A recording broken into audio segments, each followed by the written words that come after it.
Good morning, everyone.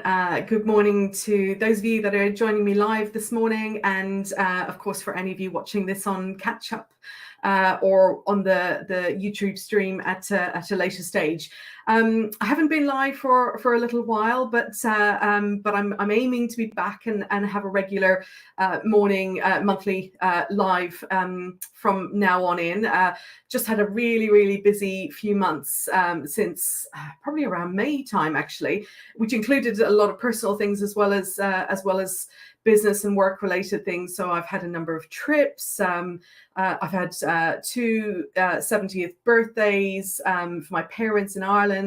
I've been to France. I've literally, it's just been a bit of a crazy period. So I was a little bit slack and let my live sessions go, and also I've been a bit slack on my LinkedIn newsletter blog type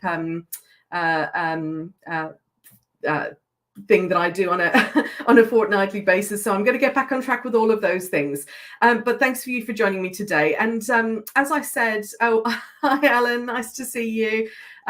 Yes, I have been really busy, and I feel terrible because I've let my followers down, and I'll try to be back. On the positive side, I also have done London Olympia Stadium, which I was really excited about with the IHRE group, and that was that was an amazing event, and really enjoyed it. And it was just really cool to be able to tell people that I was speaking on stage at the London Olympia.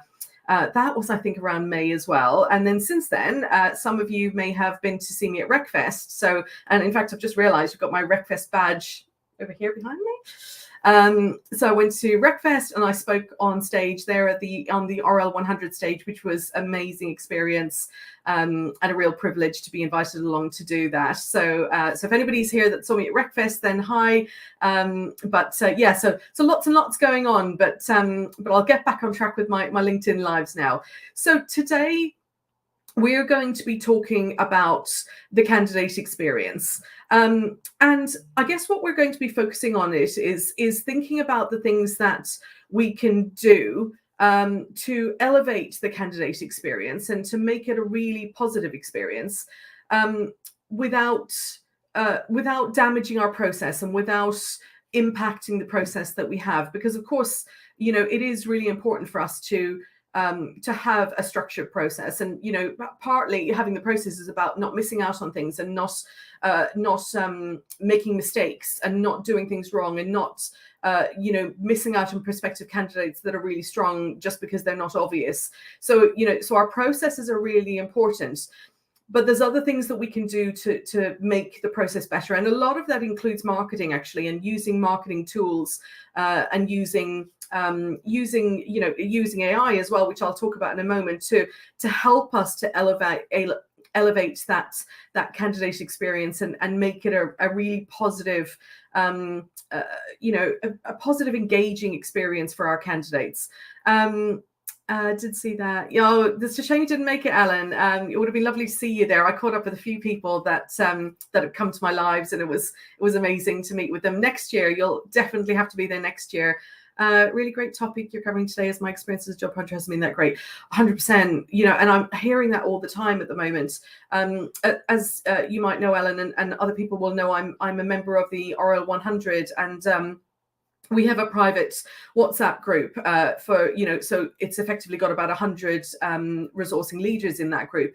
And there's a few people in that group that are actively seeking roles at the moment. And the feedback that's coming through about the experience they're having is just shocking. And these are our senior leaders in resourcing and recruitment, and they're finding the experience they're getting is really bad. And so, you would think that for senior roles, often the experience is better than often for junior roles, which is not how it should be, but it's often the fact. But the feedback that's coming back from those people is that they're being ghosted, they're not getting feedback, they're having to chase. One of my peers talked yesterday about being invited for an opportunity that had 7 stages, and also they would not disclose the compensation package at the beginning of the process, and just things like that. about, you just think that's crazy. That's that's almost beyond sloppy. That's taking it to a whole other level. That's literally not caring about the candidate experience at all. It sounds like you're finding a similar thing at the moment, Alan. And I think partly, it's not an excuse, but I think partly, particularly in talent acquisition and recruitment, is there have been some redundancies recently, and there have been organizations that have made cutbacks. We're starting to hear that those things are changing now and the market's starting to turn around, but there has been those redundancies in the last few months. And so what that means is that it's less of a candidate market right now and more of an employer market. And, I guess the people that are not thinking, the organizations that are not thinking long term, or the talent acquisition leaders that are not thinking long term, they're not thinking of those long term relationships with candidates for the future. They're focusing on the here and now. And so they're not caring whether they give the candidates a bad experience, because they're not thinking about the fact that they need to keep those relationships and keep that reputation for the future. And that's effectively what this session is about today. So anybody that saw me at London Olympia and Recfest, this is very similar to the topic I covered there. And the reason I wanted to do it live online was for those people that couldn't get to those events. So hopefully you find this useful. Resignation into the great redundancy. Yeah, I know it's strange, isn't it, that we went from not even a year ago, everybody was recruiting for recruiters and for talent acquisition specialists. And then we went to, 6 months ago or so, where there was loads of redundancies happening. And like I say, I'm already hearing noises that it's starting to turn around again. And then it's starting to, people are starting to recruit those talent acquisition people back into the teams again. And for me, it's so short-sighted to drop your TA team because you're not thinking of the long term. If you do that, it's a bit like sales and marketing. I used to work in sales and marketing recruitment, and often, the marketing people were often one of the first people that would be made redundant in a downturn. And it was so short-sighted. I always thought it was really short-sighted of them to stop doing, the level of marketing they were doing. It's a bit like that with TA.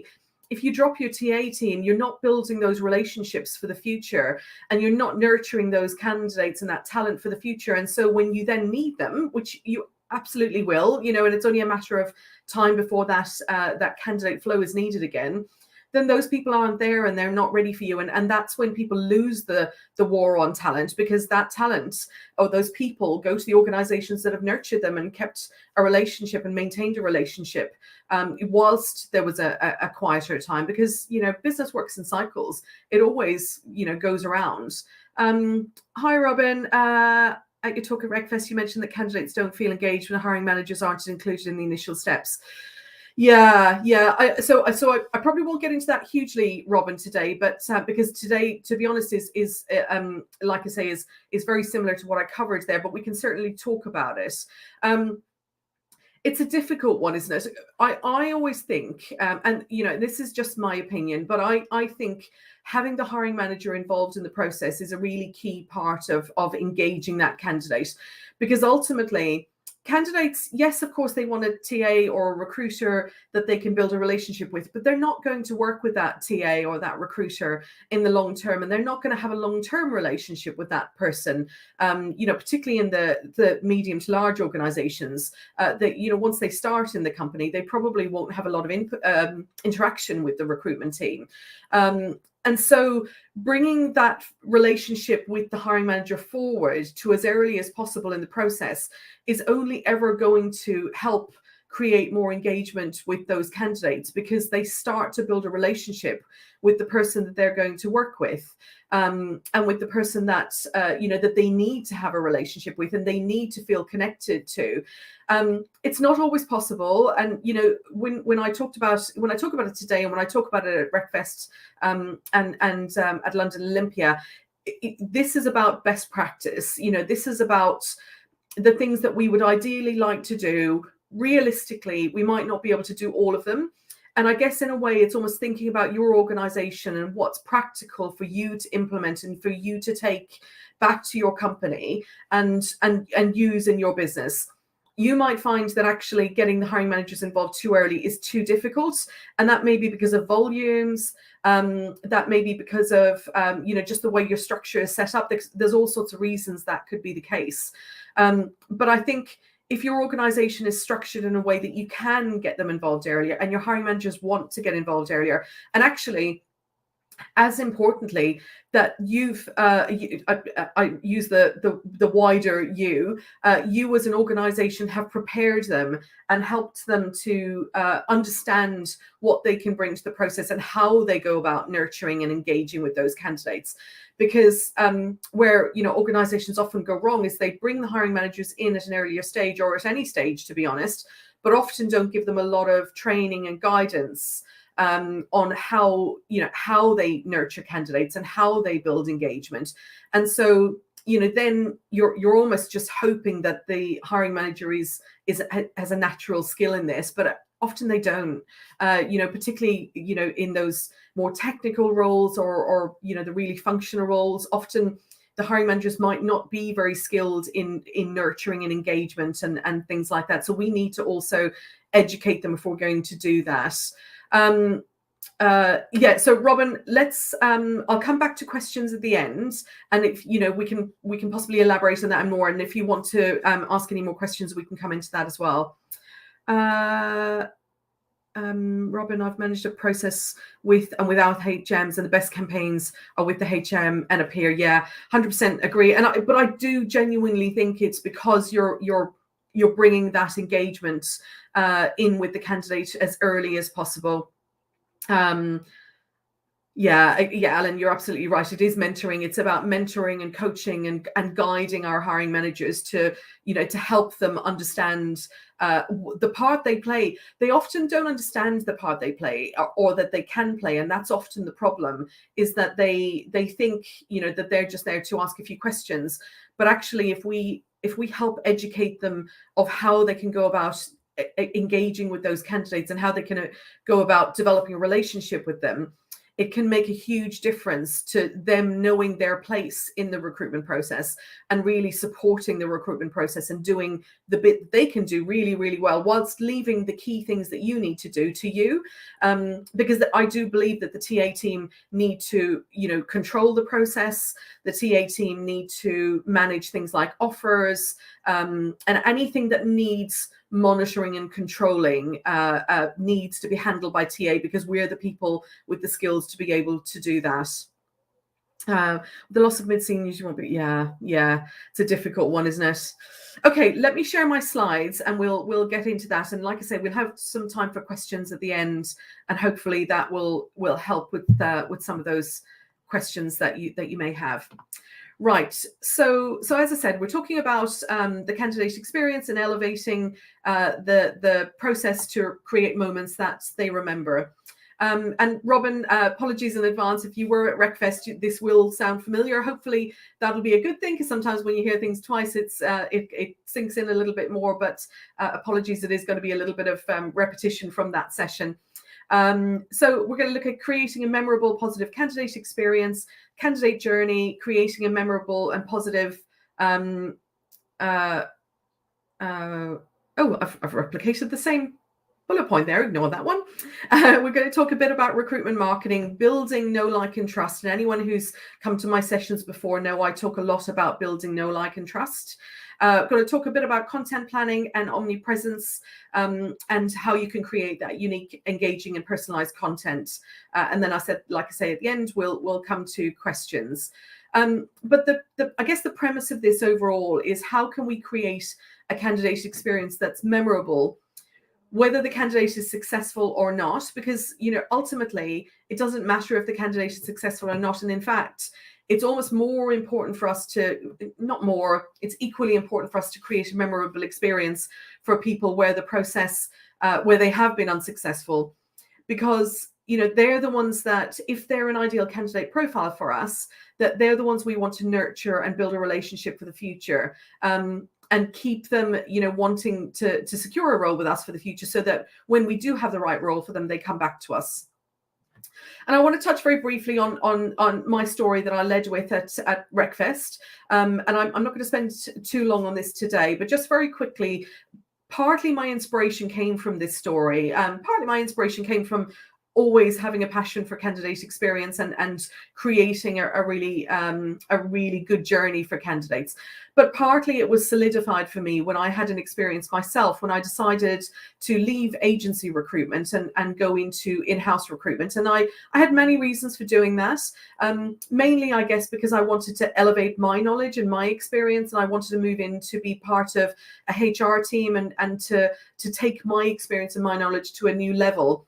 So I had a very valid reason for doing that.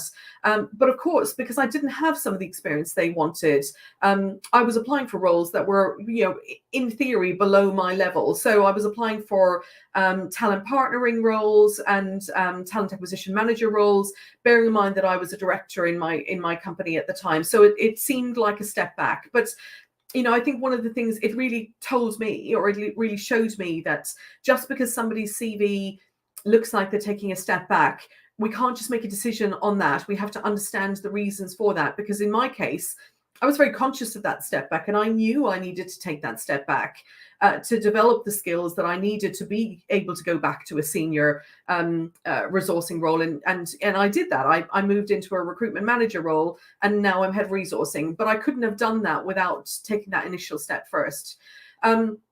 And my story happened when I went to a very large life sciences, medical device company more than anything else, big American organization, very, very well known. I'd worked with them previously as a client and was very engaged with them, really liked their brand and their story and what they stood for. They knew me, again, not as a recruiter because I was a director in my previous company, but they knew me from the business there and liked what I stood for and liked my reputation. And it was a senior talent partnering role. I was really engaged with the process, went through a couple of interviews. That was all fine with the recruiter first and with the hiring manager second, and then came to the final stage, which again went really well with the senior manager and a recruiter, and I think there was somebody else on that panel as well. After that, I was told that I was the preferred candidate, and that they thought I'd be a really good fit for the organization. And I completely agreed. It was the perfect role for me. I was totally engaged with the organization and loved what they did. And so because they'd given me that feedback, I didn't search for other roles. In fact, I'd stopped searching for other roles a number of weeks before because I was so engaged in this process and so committed to this process. And they did tell me that they couldn't move ahead with an offer straight away because there were some issues around budget and sign off and the usual things that in hindsight recruiters do tell you. Obviously, sometimes they are true. Turns out in this case, I don't think they were entirely true, or at least I certainly don't believe they were true. This went on for a period of time, and initially I said, that's absolutely fine. I understand these things happen. I'm happy to wait. And I stopped looking for other opportunities. Luckily for me, I was in a position where I had already planned to take a few months out because I'd already left my previous company. And in fact, I was enjoying some time off at the time, and that was planned time off. So that wasn't a problem for me. However, if this had been a different candidate who really needed to find a job, it would have been a really unfortunate situation, and one that could have put them into some real financial difficulty. I waited, it turned out, about 2 months, various conversations with the recruiter and with the hiring manager, all of which they told me and continued to tell me that I was the candidate they wanted to move ahead with. I was the preferred candidate. They wanted to make me an offer, but they couldn't for these various reasons, and that they would as soon as possible. And I kept letting them know that that was okay, and that I wasn't looking for other roles because they kept qualifying me and making sure I was still engaged with them, and I was waiting for them. So they knew I wasn't looking for other roles. Eventually, after about 2 months, they came back to me and told me that they decided to offer another candidate.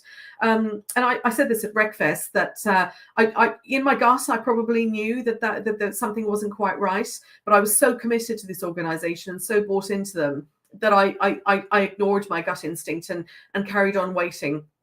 And I was devastated because, one, I felt like I'd really committed to them and I really trusted them, that they were being honest with me and telling me the true facts. Turns out they'd gone with a candidate who had less experience than me. And the reason they told me, which I completely understand, and I genuinely think it was a valid reason. However, I wish they told me earlier, was that they were worried that I would leave too quickly, and they wanted somebody there for the longer term, because they knew that I would probably use it as a stepping stone to go back to a senior position, which is probably true. But if they told me that earlier, I would have gone, you know what, I understand that. And I understand that that might be the reason that I'm not the right candidate. That's a totally valid reason. And I may have gone about looking for other opportunities, keeping this in the pipeline in case they decided to still offer to me, but I wouldn't have committed, 100% to them. And so what that actually did, and bringing it back to this session, they broke my trust, because I felt that they weren't honest with me. They hadn't been genuine, they hadn't been open, and they hadn't been honest with me from the very beginning of the process. And so my experience was not a good one. They broke my trust. Other people if you've been to my sessions before, you'll have heard me talk about the psychological contract and breaking that with candidates. And for me, they broke the psychological contract. So now when I think of that organization, I think of them as not a trusted organization. I don't, feel they have a good reputation anymore, because they broke my trust. And if anybody asked me if they should apply for a role in that organization, I would probably tell them my story. I wouldn't obviously tell them to do it or to not do it, but I would certainly be honest with them and tell them my experience, and let them make their own decision. And that experience was not a positive one. So effectively, not only have they potentially lost me as a future candidate, which they may not have a problem with, and in fact they probably don't, but they will also potentially lose other candidates, because people tell other people about bad experiences, and so there's potentially some reputational damage there. And that's partly why it's so commercially important to maintain your relationship and maintain an honest and transparent communication with prospective candidates, so that even if they are not the right candidate for you, they will potentially refer candidates to you in the future, or not, as the case may be. And also, people are more likely to tell bad stories than they are good stories. So moving on from that. So that was pretty devastating for me. And so, I wanted to start off with this message that it's important to be kind. And actually, it's not just the human thing to do, which of course it is, but it's also best practice. And ultimately, it's commercially critical to your organization to build relationships and to build that trust with people for the future, so that they, one, come back to you as a candidate further down the track when you have the role that's perfect for them, and two, they don't tell people their bad stories, and actually they refer and they advocate for you as an organization. If they'd given me a different experience and been honest with me, I'd probably be out there now telling people how great they were and how honest they were, and they should definitely go and work with them. But actually, I'm telling a very different story now. So I just wanted to come back to the candidate journey. And again, you may have seen this before, but I always consider the candidate journey to be way before the application stage. So a lot of people, when they talk about candidate journey, will talk about, this part down here at the end. So application, not including employee advocacy actually, but application to onboarding. They might bring in engagement and interest, but that's less common. For me, candidate journey starts at awareness. So it's when the candidate becomes aware of you as an organization, way before they start considering whether they want to work for you. And for me, in that situation, awareness was where I'd worked with them previously as they'd been a client of mine. So I was aware of them and felt that they had a good organization, they had good values, and they met my values. And that was where my awareness started. Of course, then when I started to think about roles in-house, I started to consider them as a candidate. And consideration is when your candidates start to, perhaps go to your social media and look at what you're sharing, or they may go to your careers page, or they may reach out to you on LinkedIn and connect with you, or even ask questions. And then interest comes when they start to genuinely think, okay, this is an organization I would like to work with. And they might start looking at your job adverts, or they, may certainly start to connect with prospective hiring managers or recruiters to start to, state an interest in the organization. And that's when engagement can come in. And when somebody starts to show you that there's an interest in your organization, you need to bring engagement in at that point. And I know this is before the application, and this doesn't work for every single role type. So I know in some role types, like the high volume areas, this might not work. But generally speaking, if you can start to engage with your candidates in the early stages, once they've shown an interest in your company, you're then going to encourage them more to get to the application stage and support them to get to that application stage. And then we all know the application, selection and hiring stages, and of course onboarding. But again, remembering the candidate journey doesn't stop as soon as their first day starts, and actually their onboarding should last at least 3 to 6 months.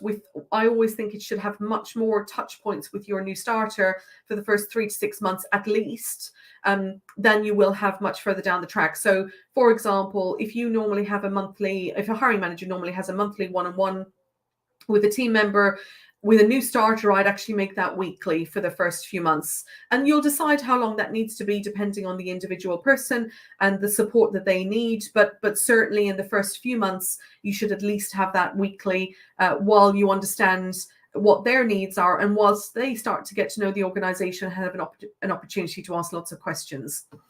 And ultimately, if you can create this candidate journey that's positive right from awareness, you will create employee advocacy, and you'll create people that work for the organization now that are advocating for the organization, and they're out there shouting on social media and telling people what a great business it is, and what a great candidate journey they had, and what a great experience they had, and telling people to come and work for you, and sharing your job vacancies and sharing talent acquisitions posts. And ultimately, candidate referrals from employees are always, always is a bit of a broad term, but very often they're a really good quality application and a really good quality person to receive into your process. And you want those coming through because they've been referred by somebody who already works for the company, and people don't tend to refer somebody that they wouldn't work with themselves or be willing to stake their reputation on.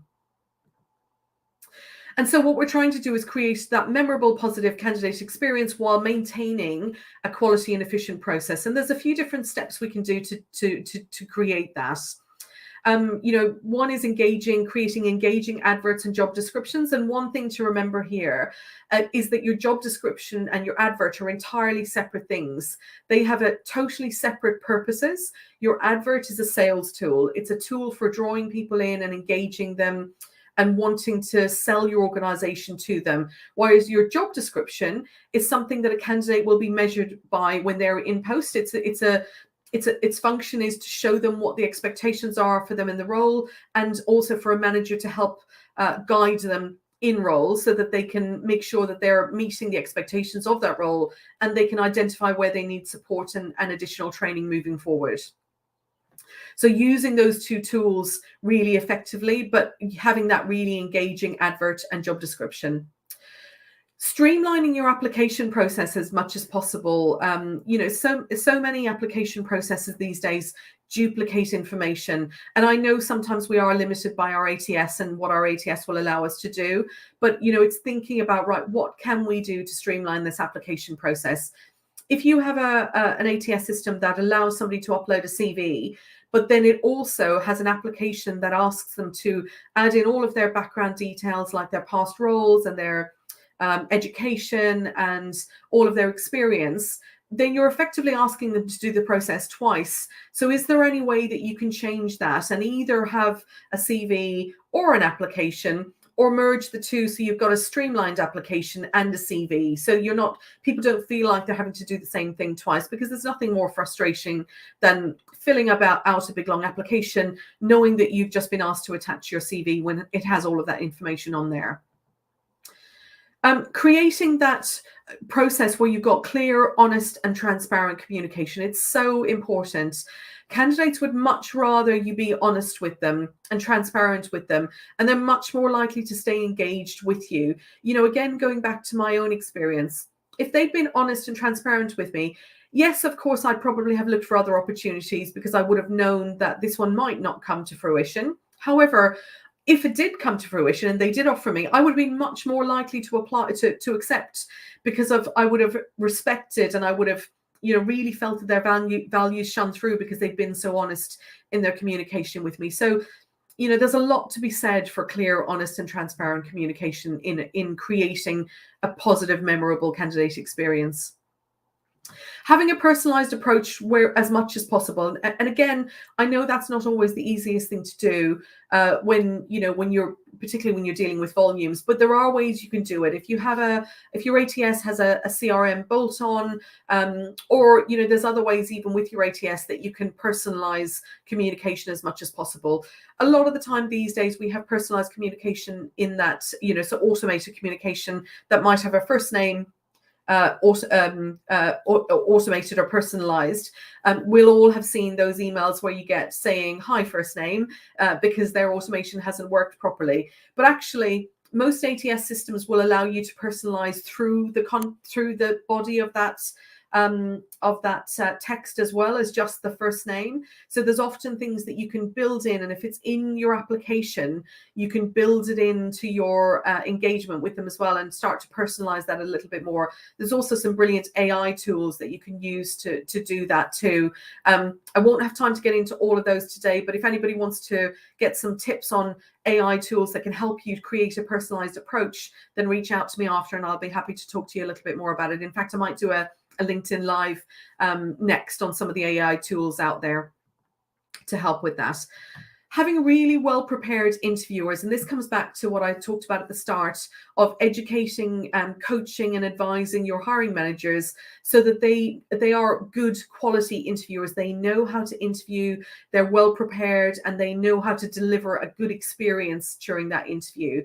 Every now and then I'll hear old school hiring managers say, oh, well, I don't want to do any real engagement. I don't want to make them feel comfortable in the interview. I want people to feel uncomfortable in the interview. But actually, that's a really old school philosophy. And we all know now that if you make your candidate comfortable and you help guide them through the interview in a positive way, that you're actually going to get the best from that candidate. You're going to get a lot more from a comfortable, relaxed candidate than you are from a candidate who's scared stiff of the interview panel. So actually, it's come 360. We know that you get more from them if you help guide them and support them.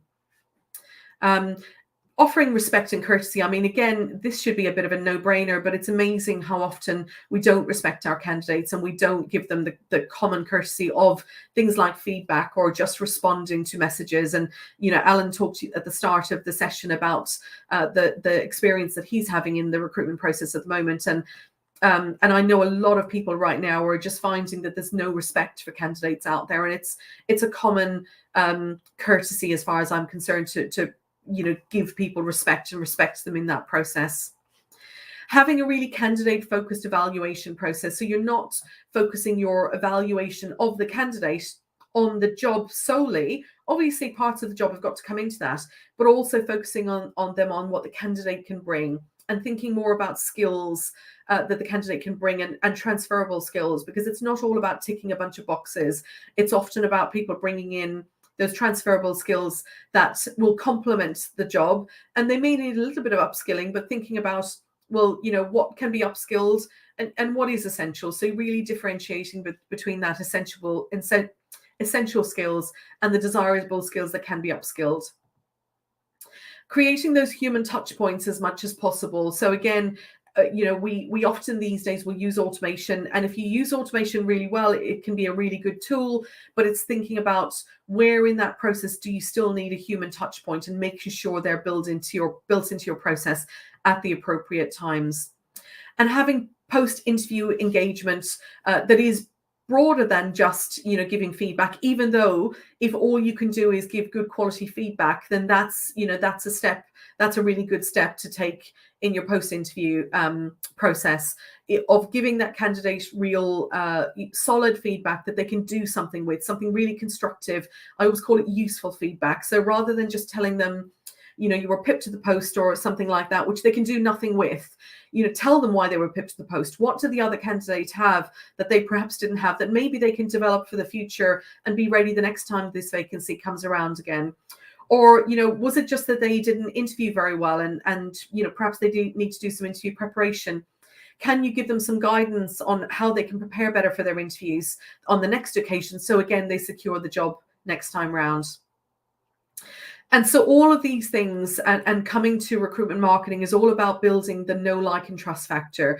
So it's helping your candidates to get to know you as an individual, as a TA, as a recruiter, but also you as an organization, and getting to like you. So once they get to know you, then you want them to get to like you, because that's how you build trust. And ultimately, if they know you and they like you, they will start to build trust in you if you do these things for them. If you show them respect, be honest with them, be transparent, give them feedback, help them along the process, make them feel positive and supported in the recruitment process, they will start to trust you. And that's where people will accept your offers on the first time, rather than you having to go back to the drawing board multiple times. And so I'm just going to get into recruitment marketing. So this is a big part of how you can help, create that positive experience, but without having to speak to people and have that human touch point at every single interval. So what is recruitment marketing? Or, I always say, is it recruitment marketing or is it just marketing? Because actually recruitment marketing is just marketing, but we have with a slightly different audience. So instead of, say in consumer marketing, where they're targeting consumers to sell product to or services to, where our audience is targeting candidates who we want to come and work for us. So it's still, standard marketing 101, but just tailored to a different audience. So it's about creating that strategic brand and positioning your organization as a really strong employer in your marketplace. And then targeted candidate attraction. So really understanding your ideal candidate profiles in each of your key staff groups and targeting your candidate attraction to each of those ideal candidate profiles, so that you're attracting the right people, and you're also saving money on marketing and advertising by targeting the right people and not the wrong people. And then once you've targeted the right people, it's creating that candidate experience that's engaging and prioritizes the positive, engaging experience throughout the entire recruitment process and the entire recruitment lifecycle. And if you're looking at a marketing-led recruitment process, you're looking at your marketing mix. And your marketing mix will be a combination of online and offline marketing. So that will be things like really developing your website, creating, really working on your SEO, so your search engine optimization, so that the keywords that you think your ideal candidates will search for in a Google search, they'll find on your website, and they'll be drawn to your website when they search for those keywords. Things like social media, so LinkedIn, TikTok, Facebook, Instagram, Threads if you're on it now. So there's so many social platforms. It's not about being on all of them. It's about choosing the social platforms that your ideal candidate uses and really focusing in on those social platforms, not necessarily every platform, because it gets harder the more platforms you try to work on. So pick the ones that your audience are on and focus on those. You might just focus on 2 or 3 social platforms. Content marketing, which might be things like white papers or information about your organization that you can share with prospective candidates to help engage them and get to know the organization, and of course get to like the organization. Advertising and job boards, that is of course an important part of the marketing mix, but it is important to remember here that in recruitment terms it is just part of the marketing mix. It shouldn't be your only source of candidate attraction. Job boards alone are very, very limited, and actually you need to have a number of different tools in your marketing toolkit to help get you to those right candidates and to that correct audience. Email marketing, so that's when you've started to have some sort of relationship with your candidates and you've captured some email details from them. That may be about through sharing content with them.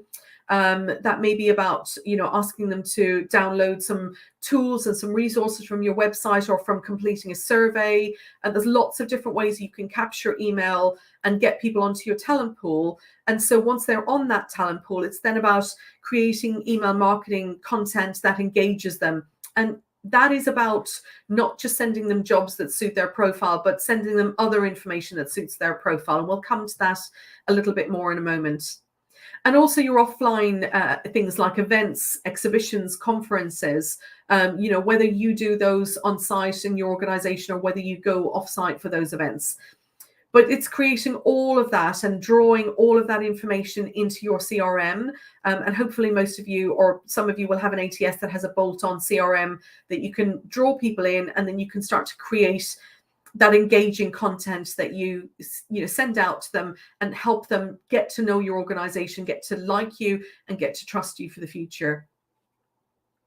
So the first steps in creating content that will help you create that candidate engagement is, first of all, to define your ideal candidate profile, as we said before, and define your target audience really well.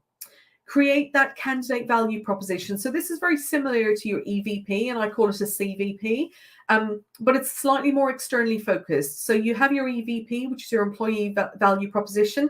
So take that and then flip that on its side and think about, what does that look like from an external perspective, and how can we turn that into something that shows candidates the value of joining our organization. Developing that stakeholder engagement and getting them to help you develop content ideas, because ultimately, if you've got an ideal candidate, or an ideal candidate profile for, we'll say, a profile in IT, we're not IT people in TA, so we need that stakeholder engagement to help us develop content that will resonate with that audience. So, if we're sending IT people information about customer service or other things that are not relevant to them, they'll start to disengage and they'll start to leave our candidate pools and unsubscribe from our emails. What we want to do is create content that engages that talent pool, and we segment our talent pools to allow us to be able to do that. Developing a content calendar is really important. And again, I think I've talked previously in other sessions, if you use a content scheduling tool, that will really help you to develop that content calendar and build up a number of weeks of resources and content that you're sharing with candidates, and you can really help AI to do that for you. And again, like I say, I'll probably do a session soon on how AI can help create a content calendar for you. Build in those human touch points as much as possible, so that you're building in that opportunity to nurture and help build trust. Identify your content sharing platforms. So which social platforms do you want to share content on? And you won't need to do it for everyone. Like I said a moment ago, it's really thinking about where your audience are going to be, and not going to every social channel, but just going to the ones where your candidates are going to be. Creating that engaging and valuable, useful content. And again, engaging content is not just sending a new job every month or every few weeks. It's got to be useful, valuable content. It might be guidance notes on how to get through a really high quality interview process. It might be technical information about the area that they work in their staff group, or it might be interesting projects that your organization are doing. So really vary it and create that engaging content that's interesting and that they want to read. Using automated workflows and automation as much as possible to distribute and promote your content, which includes things like a content calendar and a scheduling tool, and all of those other things to make the job easier for you. And then once you've got that content out, using the data points available to you to analyze the results and to further personalize the engagement. What emails do your audience open? What content do they click on your social media? Analyze your data and your results and share more of the content that resonates with people. And it will really help you to look at your content calendar and to really focus in on the things that people want to read and they want to see more of from you. And then, think about the content formats and the platforms based on your ideal candidate profile. So again, some platforms will want more of a video format, like a TikTok, they want short form video. Other platforms like a longer form content, things like LinkedIn can use long form blogs and long form content. So really thinking about the platform that your ideal candidate is on, your ICP is on, and thinking then about the format and the content format that will work best for that audience in that platform.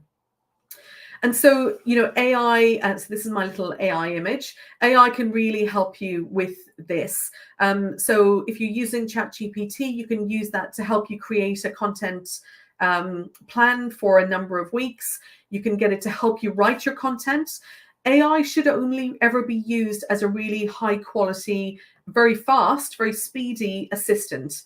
It's not going to do the full job for you, but it will get you 80% of the way there. So if you're writing a blog, it can, and you give it a really good quality prompt, it can get you 80% to the blog that you want to put out, but you'll need to go in and personalize that and add your personal message and your story and your voice, more importantly. But it will do a big chunk of the work for you, and the same with content. And then you can just transfer that across to your scheduling tool, and job done. So there's AI can really, really help us these days. And, you know, actually the smart marketeers are using AI really well at the moment. And what we're trying to do is become omnipresent. And after my RecFest session, I had a number of people come to me and say that they really liked this word, and I love this word. Being omnipresent is being present wherever your candidates are on a number of platforms, seemingly all the time. So every time they go onto their social platform that you know that they're on, that they see something from you, whether it's a piece of content or a tweet or an image or something that you've shared or a blog, they feel like they see something from you all the time. And of course, the algorithms in these content platforms show, you know, when they see somebody is interested in a particular organization or the content somebody is sharing, they will show more of that content to the person that's following them. So the more content you share, the more they look at your content because they're interested in it, because you're meeting their needs for what they're interested in, the more the platforms will show your content to them. And that's how you create omnipresence, being there all the time. But you don't have to do it by actually physically being on those platforms all the time. You can use all these different tools to be able to do that. So again, what we're doing is we're looking to create that unique, engaging and personalized content. And that will be things like tailored blogs, creating white papers, and definitely getting your hiring managers involved in creating content that's really useful and really interesting to those people. So for example, if you're in healthcare or the NHS, you know, asking your senior nurses to write white papers, or if they're already writing white papers, then sharing that with that audience of nurses, because that's what they're interested in reading about. Using quizzes and surveys and questionnaire type tools. They do a couple of things. One, people love a questionnaire or a survey or a tool, especially if it's a really engaging one. And two, when they complete those, you get lots and lots of data points to really help you understand what they want and what they like, so that you can then develop your content that's better tailored for them. So those tools can be really, really helpful. Creating video content, and if you do a long form video content like I'm doing today, because this is streamed to YouTube, then you can also cut that into snippets and smaller pieces of content that you can share on platforms like Facebook or like Instagram, or also on places like TikTok. So it's really thinking about how you can break up your long form content to make short form content that suits some of those other platforms as well. Having tailored job alerts. So yes, definitely sending job alerts, but really tailoring them to that staff group so that they're hitting the right people, and you're not sending nursing vacancies to IT people and vice versa, because that's how people disengage and how, again, they'll unsubscribe from your email marketing. Sharing things like guides, tools, and resources and checklists are really helpful in recruitment. And, you know, this used to happen a lot in the past. And I think people have forgotten that actually, you know, people still need support in how to go through an interview. They still need support on how to respond to behavioral-based interview questions and competency-based questions. You know, teaching them something like having a guide of how to respond to questions using the STAR technique is really useful for people. So creating those guides that people can download from your careers page, and by downloading it, you can then capture their email address and keep them engaged with content in the future. And then you've got that email nurturing. So once you've captured their email address using these different methods, you then continue to engage with them with other varied content, which will include job alerts, but lots of other things as well, to keep nurturing them and keep them engaged with your organization. And again, you know, I've shared this quote before, but it never fails to remind me why this is so important. And that's from Maya Angelou. And she said that I've learned that people will forget what you said. people will forget what you did, but people will never forget how you made them feel. And that's so important. You know, going back to my story right at the beginning of this session, I will always remember how that organization made me feel. You know, they left me feeling devastated and like I can't trust people. And they really, you know, they really hurt me. I'll never forget that. But if they had done something different and been honest with me, even if the outcome was the same, I would have felt entirely different. And you will always remember how people make you feel. So again, just to wrap up this session, it's all about that candidate engagement and nurturing cycle. And it is a cycle, it is a circle. So identifying your ideal candidate profile first off, creating that interest, inspiring them and attracting them by your advertising, by your content creation, and by using that marketing mix beyond just job boards. Then building your talent pool for the future so that you can engage and nurture with those people in the long term. Nurturing and engaging them with lots of different content and that continuous communication, which might be in the form of email plus social media engagement, but because you've got them to follow you.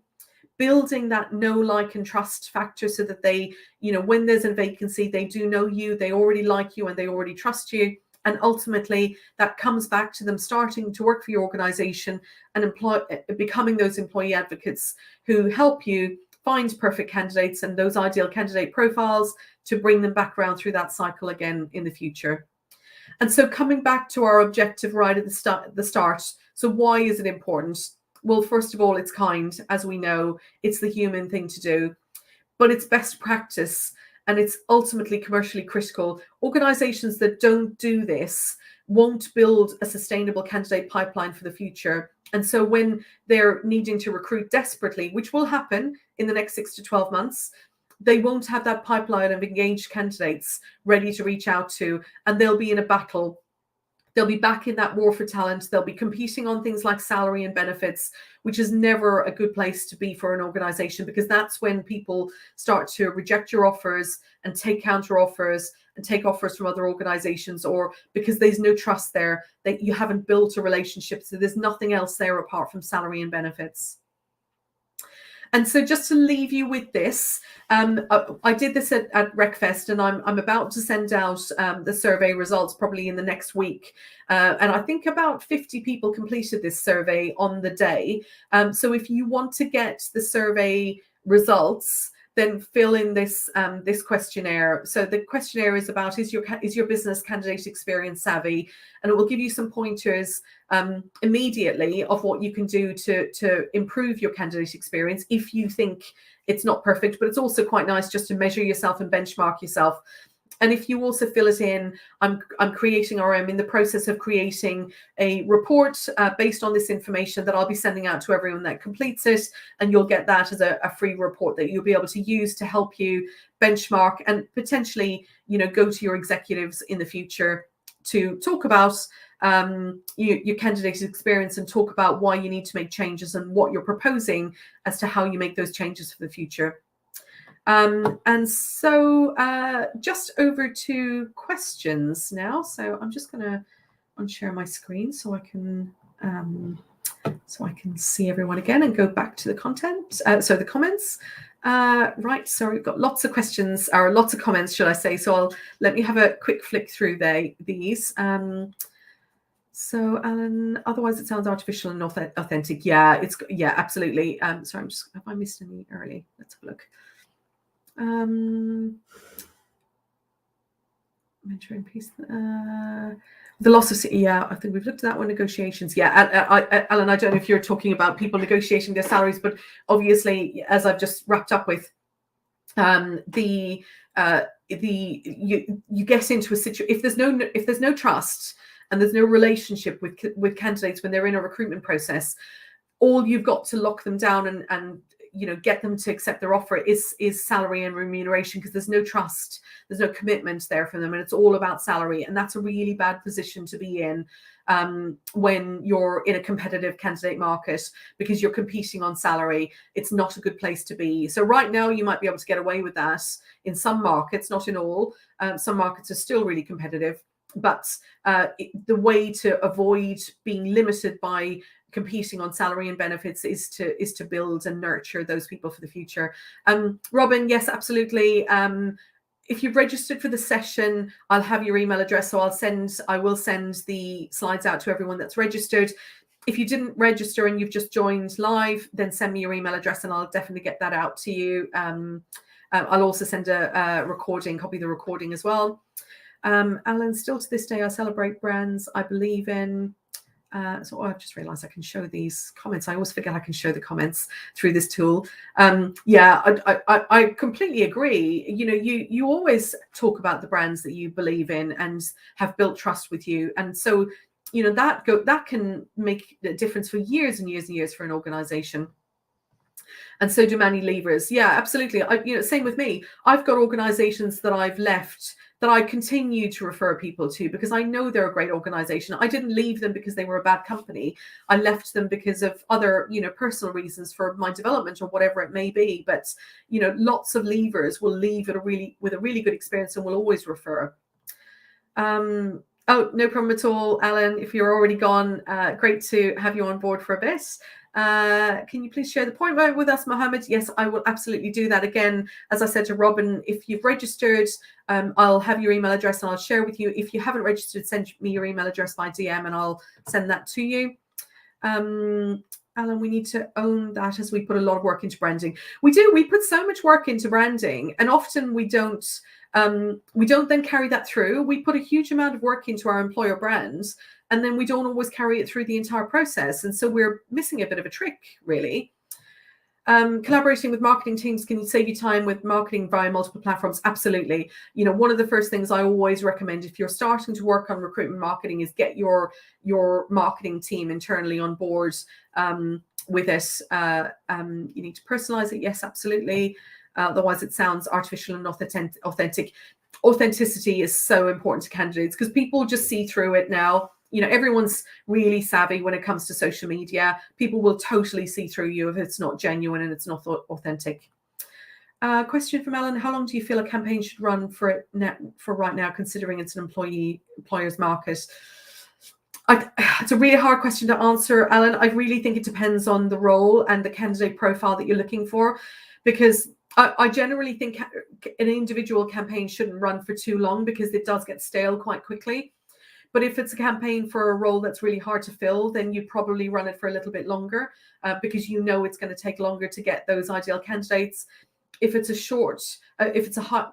campaign where people are easier to come by, then I'd run it for a shorter period of time. And that might be no more than a couple of weeks. But it really does depend on the role that your campaign is tailored to and how, you know, how many people you think are going to see it.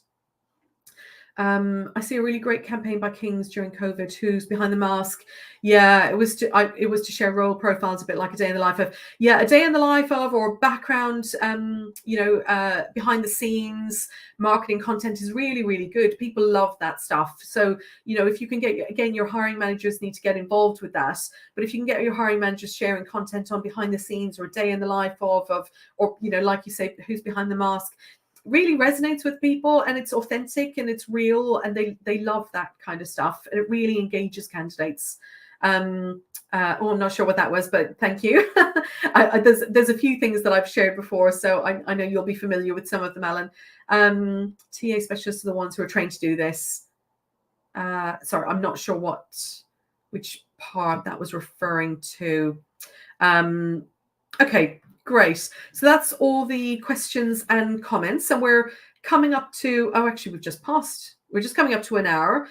So getting ready to wrap up. Are there any final questions?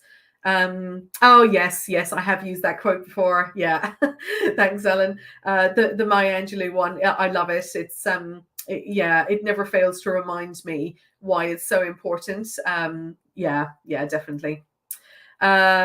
So just wrapping up, any final questions before we wrap up?